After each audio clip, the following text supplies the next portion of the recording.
ایک لڑکی۔ اس کہانی میں کوئی کریکٹر قطعی فرضی نہیں ہے۔ علی گڑھ مسلم یونیورسٹی کی تاریخ میں سن 1937 یادگار رہے گا، کیونکہ اس سال ہندوستانی مسلمانوں کے واحد دارالعلوم میں سرکاری طور پر مخلوط تعلیم کی ابتدا ہوئی۔ یہ قصہ بھی عجیب ہے کہ کس طرح یونیورسٹی کے ارباب حل و عقد اس سنسنی خیز تبدیلی کے لیے قانوناً مجبور کیے گئے۔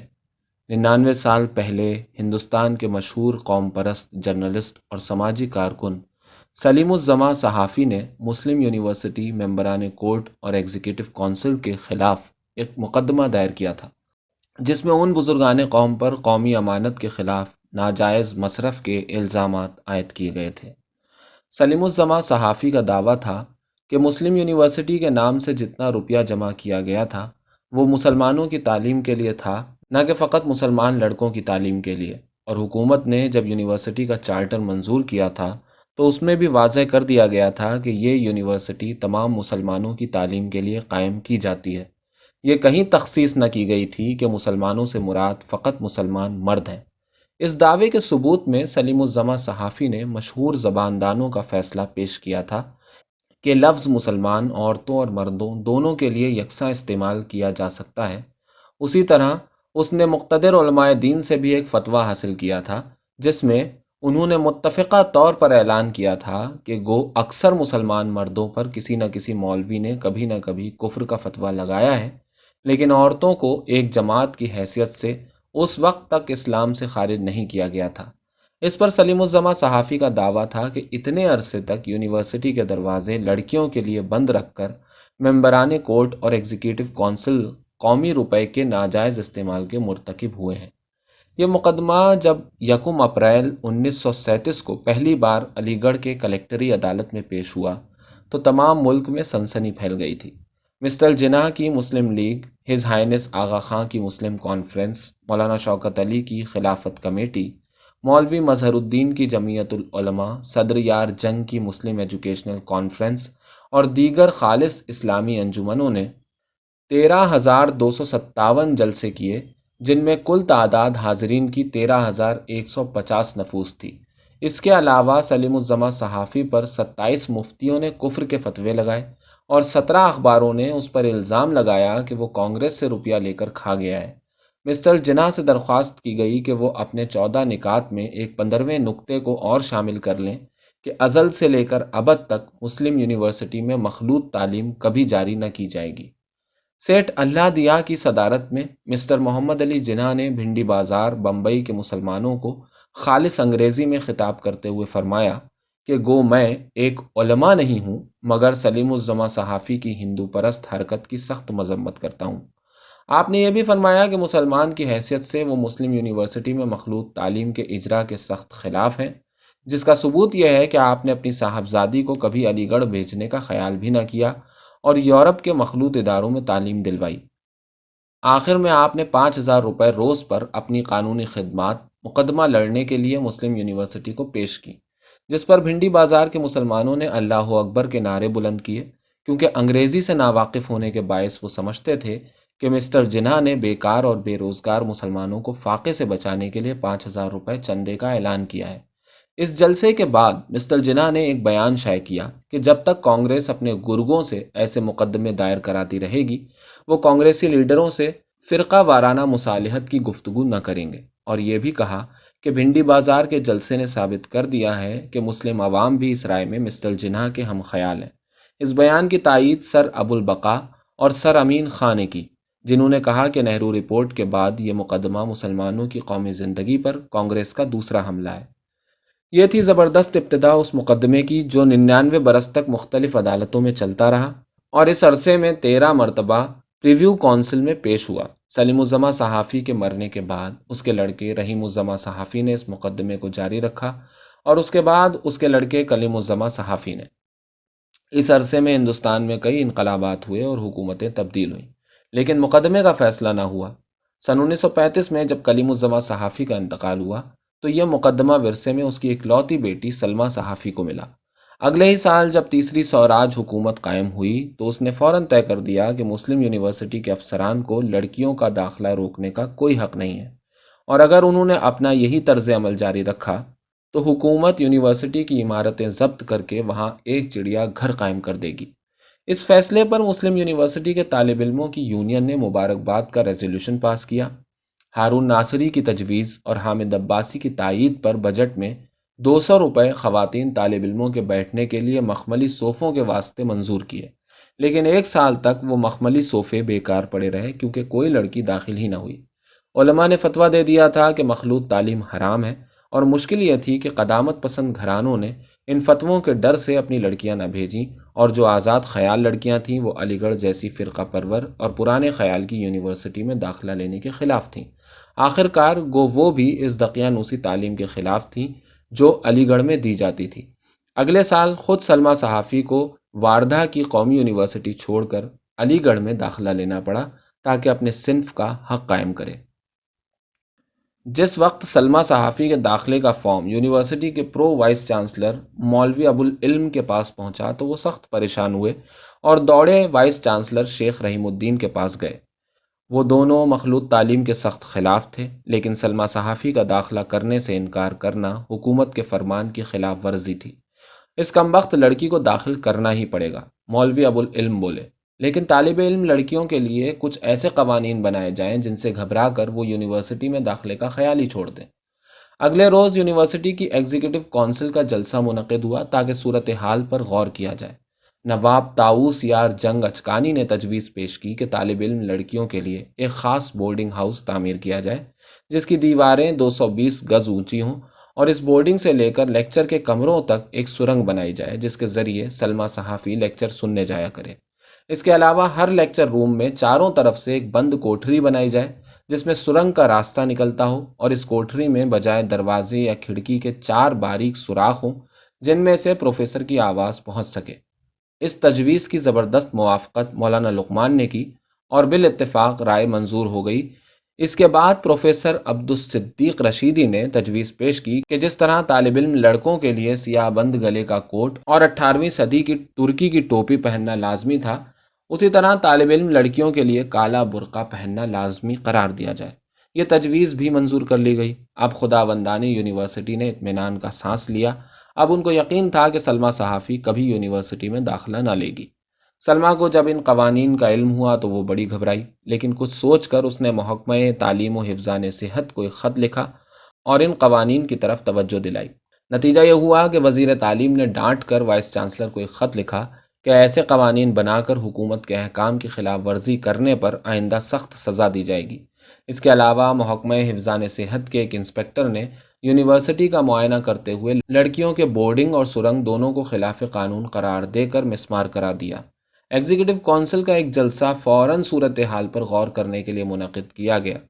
مولوی ابوالعلم نے فرمایا کہ مسلم یونیورسٹی کا مسلک ہمیشہ حکومت کی اطاعت رہا ہے، اس لیے ان کے لیے اس کے سوا کوئی چارہ نہ تھا کہ سلمیٰ صحافی کو بے پردہ تعلیم حاصل کرنے کی اجازت دے دیں۔ وائس چانسلر نے بھی کہا کہ بحالت مجبوری ان کو ایسا ہی کرنا ہوگا۔ باقی 8 ممبران کونسل نے کہا جیسا آپ کا حکم سرکار، اور جلسہ برخاست ہو گیا۔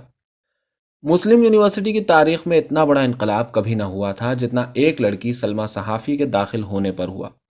وہ شہر کی مزدور لڑکیوں کے ہاسٹل میں رہتی تھی جو 20ویں صدی کے ایک نواب مزمحل اللہ کے شاندار محل میں قائم کیا گیا تھا۔ جب صبح کو وہ کالج جاتی تو ہر شخص کی نظر اس کی طرف اٹھتی۔ وہ حسین نہ تھی، لیکن نوجوان عورت علی گڑھ میں ہمیشہ سے ایک نایاب شے رہی ہے۔ یہ پہلی بار تھی کہ یونیورسٹی کے چند ہزار طالب علموں نے ایک لڑکی کو طالب علم کی حیثیت سے دیکھا۔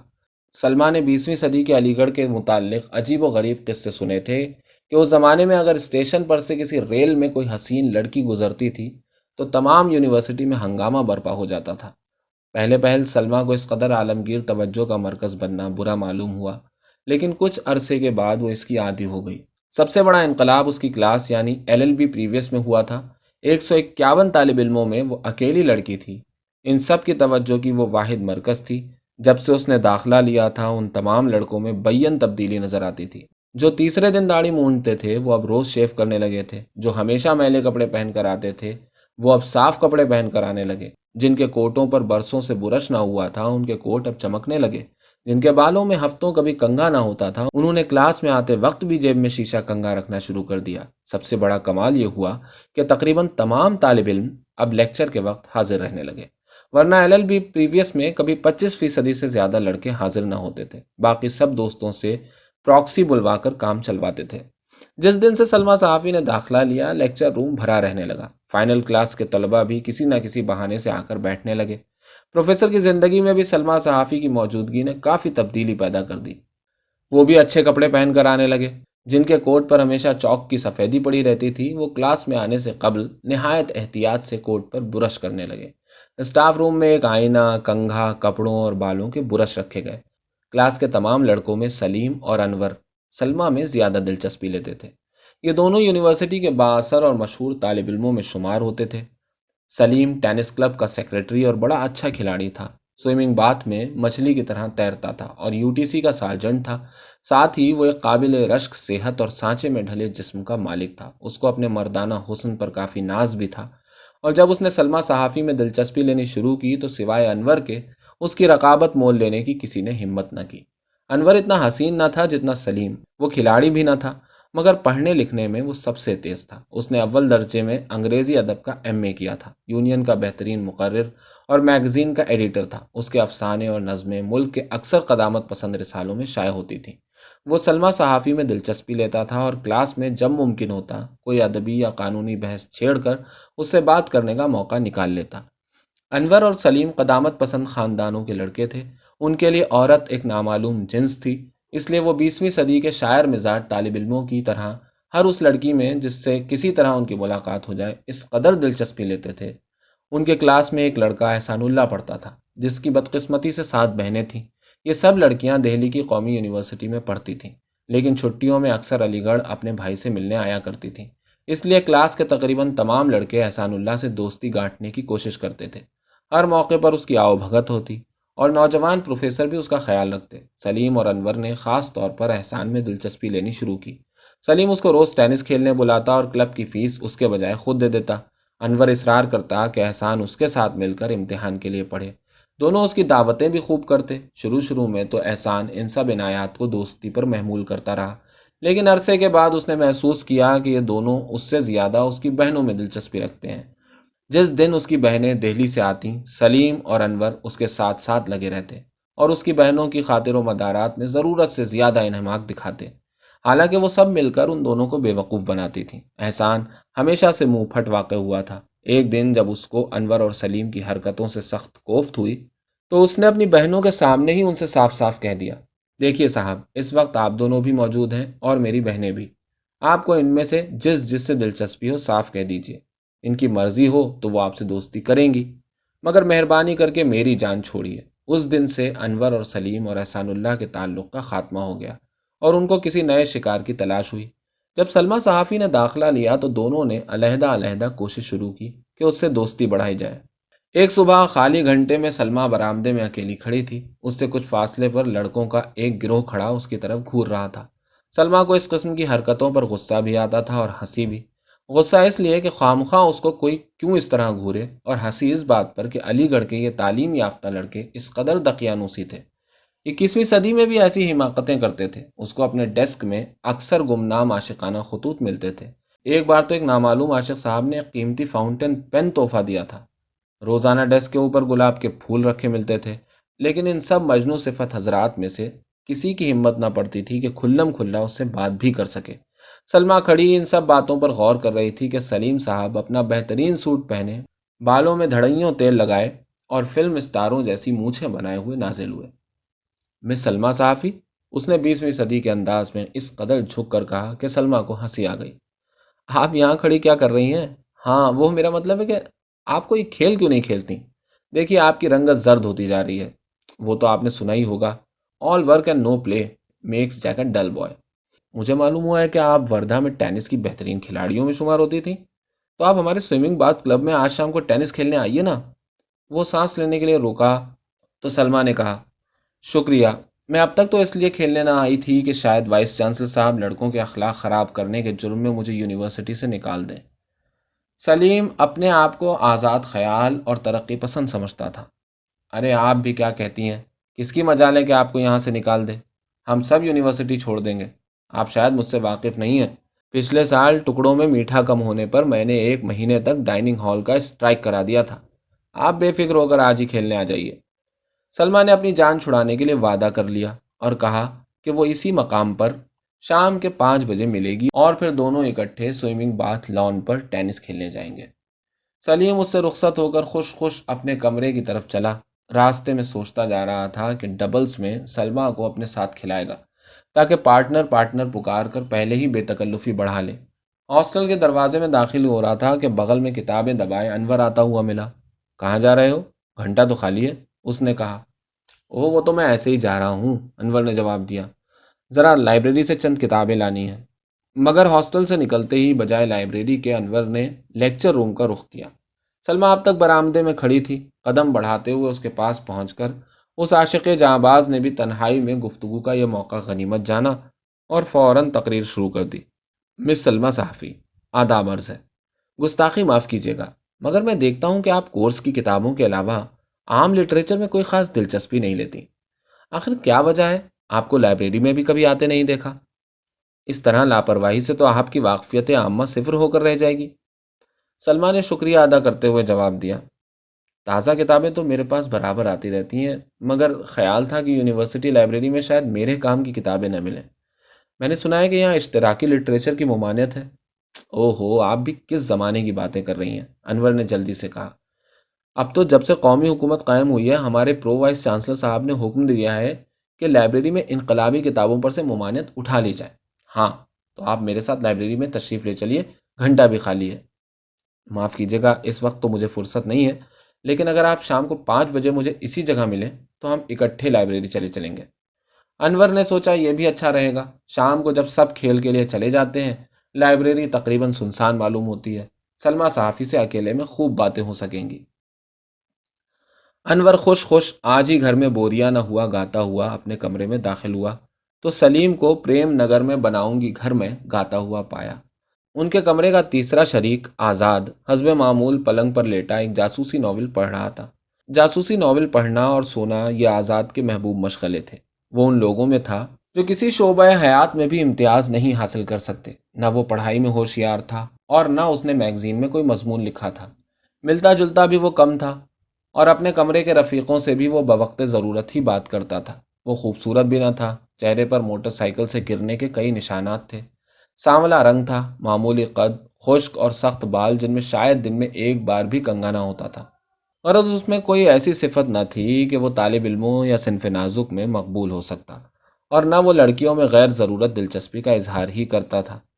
انور اور سلیم کے رومانی مشغلوں کو وہ غیر متعلق دلچسپی سے دیکھتا تھا، نہ وہ اس کو اپنے رازوں میں شریک کرتے اور نہ وہ اس کی کوشش کرتا۔ آج سلیم اور انور کی غیر معمولی بشاشت سے معلوم ہوتا تھا کہ دونوں کو پھر رومانی کیڑے نے کاٹا ہے، مگر اس نے سوائے الیک سلیک کے کوئی بات نہ کی اور اپنا جاسوسی ناول پڑھتا رہا۔ تم اتنے خوش کیوں نظر آتے ہو؟ انور نے سلیم کے گانے سے تنگ آ کر کہا۔ تمہیں کیوں بتاؤں؟ سلیم نے بگڑ کر جواب دیا۔ مگر میں کہتا ہوں کہ تمہیں آج کون سا خزانہ پڑا پا گیا کہ خوشی سے پھٹے جا رہے ہو؟ تھوڑی دیر کمرے میں خاموشی طاری رہی۔ انور اور سلیم دونوں اپنے اپنے سوٹ کیس میں کپڑے تلاش کر رہے تھے۔ ارے چھدو، ارے چھدو، انور نے نوکر کو پکارا۔ وہ درزی میرا سوٹ لایا یا نہیں؟ اور وہ میرا بلیزر جس کی آستین کھولنے کے لیے دیا تھا، وہ آیا یا نہیں؟ انور نے سوال کیا۔ جب معلوم ہوا کہ درزی حسب معمول وعدے کے مطابق کپڑے نہیں لایا تو دونوں نے مل کر اس کو برا بھلا کہا۔ اس کے بعد آزاد کا ٹرنک ٹٹولا گیا کہ شاید اس میں کچھ پہننے کے قابل کپڑے نکلیں، مگر وہاں کیا ملتا؟ وہ تو جاڑے کا موسم ایک گرے پتلون اور گرمی سفید قمیض اور خاکی نیکر پہن کر گزار دیتا تھا۔ کھانا کھا کر سلیم نے سائیکل سنبھالی تو انور نے پوچھا، اس لو گرمی میں کہاں چلے؟ تمہیں کیوں بتاؤں کہ درزی کے یہاں جا رہا ہوں، سلیم نے کہا اور سائیکل پر بیٹھ کر روانہ ہو گیا۔ اس کے چند منٹ بعد انور نے آزاد کی سائیکل سنبھالی۔ میں نے کہا شاعر صاحب، آزاد نے ہنستے ہوئے فقرہ کسا، کسی کی تیرے نظر سے میری سائیکل میں پنکچر نہ کر لائیے گا۔ درزی کے یہاں سے کپڑے لے کر چلے تو انور کو خیال ہوا کہ نئے سوٹ کے ساتھ نیا جوتا بھی تو ہونا چاہیے، اور سلیم کو یاد آیا کہ اس کا جوتا بھی ذرا پرانا ہو چکا ہے۔ جوتوں والوں کے برابر میں ایک جنرل مرچنٹ کی دکان تھی۔ انور نے ایک نئی ٹائی بھی خرید ڈالی۔ سلیم نے ایک ریشمی مفلر لیا۔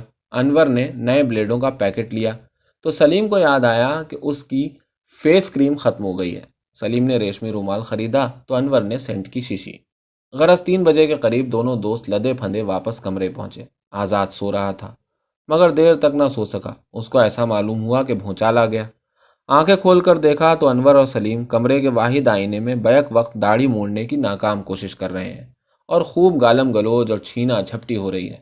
اسی جھگڑے میں انور نے اپنا گال کاٹ لیا اور آزاد نے اٹھ کر خون روکنے کے لیے پھٹکری لگا دی تو اتنے زور سے چلایا کہ آس پاس کے کمرے والے سمجھے کہ کوئی قتل ہو گیا ہے۔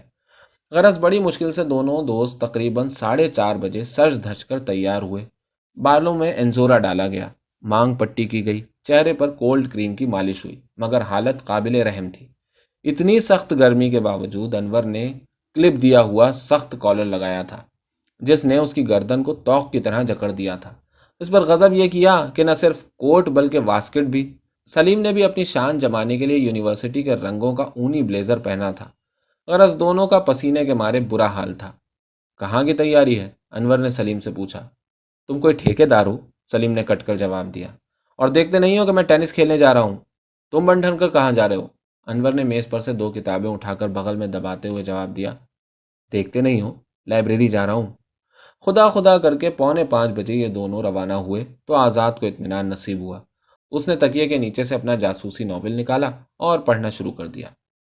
یونیورسٹی کلاک ٹاور نے 6 بجائے تو انور نے سلیم سے کہا، بس بھائی اب چلو، انتظار کی حد ہو گئی۔ اس لڑکی نے آج ہم دونوں کو بے وقوف بنا دیا۔ دونوں دوست 1 گھنٹے تک ٹہلتے رہے تھے۔ ایک دوسرے کو ایک ہی مقام پر دیکھ کر تعجب ضرور ہوا تھا اور آپس میں فقرے بازی ہوئی، لیکن کچھ عرصے کے بعد دونوں نے قبول دیا کہ اصل مقصد ان کا آنے کا کیا تھا۔ جب 6 بج گئے اور سلمیٰ صحافی نہ آئی تو انہوں نے اس کو برا بھلا کہنے کے بعد طے کیا کہ اب کہیں ٹہلنے چلا جائے۔ سوئمنگ باتھ ریسٹوران میں شربت پینے کے بعد انہوں نے بے اتفاق رائے کھیتوں کا رخ کیا۔ ریلوے لائن کو پار کر کے پگڈنڈی باتیں کرتے جا رہے تھے کہ کچھ فاصلے پر 2 سائیکلیں پڑی دیکھی۔ ان دونوں سائیکلوں کو وہ پہچانتے تھے۔ فوراً جھجک گئے اور کھیت کی آڑ لے کر ادھر ادھر ہوشیاری سے نگاہ کی تو برابر کے کنویں کی منڈیر پر آزاد اور سلمیٰ صحافی کو بیٹھا ہوا پایا۔ انور نے سلیم کی طرف دیکھا اور سلیم نے انور کی طرف۔ اس ایک نگاہ میں تعجب، غصہ اور انتقام کی خواہش، تمام جذبات موجود تھے۔ غرض صورتحال پر مفصل تبصرہ تھا۔ آزاد اور سلمیٰ باتیں کر رہے تھے۔ کان لگا کر سنا تو انور اور سلیم دونوں کے چہرے سرخ ہو رہے تھے کیونکہ ذکر خیر انہی کا تھا۔ کاش تم ان کو دیکھتی۔ انور نے مفلر باندھ کر اس پر گرم کوٹ پہنا اور سلیم نے نہ صرف سخت کالر لگایا بلکہ واسکٹ بھی پہنی۔